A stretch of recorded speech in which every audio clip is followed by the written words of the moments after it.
Ave tem uma celebração simbólica,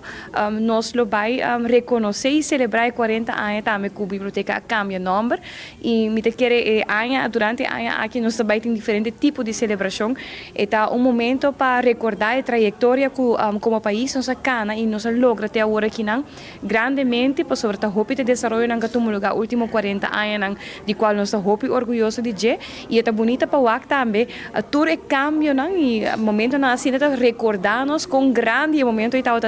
pero bonita para recordar tudo é cambio não aqui e entretanto kiko ela impacta e significa para todo o departamento não que nós tem também do governo então a está celebrando 40 anos de cambio de nome de Biblioteca Nacional e seguro nós hope orgulhoso para o kiko Biblioteca Nacional significa último década no país Aruba e Biblioteca Nacional Aruba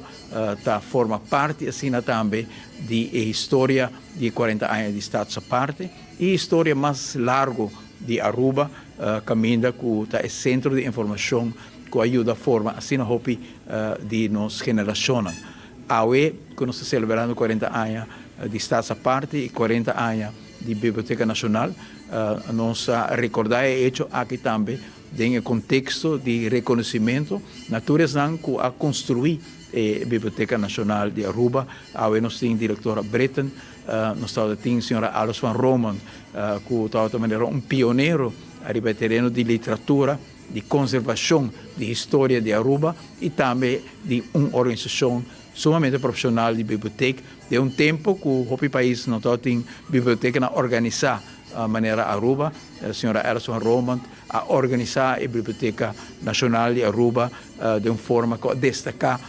do mundo para nós esse tem momento de dar reconhecimento na estão que põe e fundeixe aqui e também estão a governar nos países no início de Estado parte. Watapana, o plantamento de palo de Watapana, mas nós temos como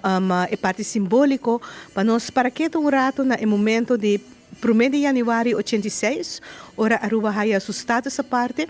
e estava a visão também de estar com o tempo estava namando com nem 2 lunas depois, dia 3 de março em 86, nanta bem com a iniciativa de cambiar nome de Biblioteca Pública Aruba para Biblioteca Nacional Aruba.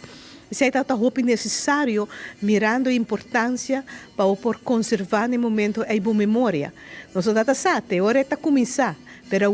nós está 40 anos depois. 40 anos depois, que nós portamos instituto assim que nada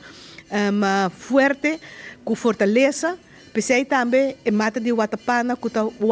não se bisa, vento forte, mal tempo, sempre está parar em nada. Então, o que nós passa também como país, de 40 anos, mas também a biblioteca também tem seu reto, não, naturalmente. Agora que nada, seguindo parte de sustentabilidade, plantamento de mata sustentável, e porque sigue também parte de inovação. E sempre também queda mostra a importância que uma Biblioteca Nacional Aruba tem para a comunidade. Porque este é o lugar de encontro, o lugar que toda gente pode vir. Não tem limite, acesso livre. Para nós é importante para a gente não por chegar. Onde que informação que você se pode ter lugar que você se sente safe também e livre para dentro e bem.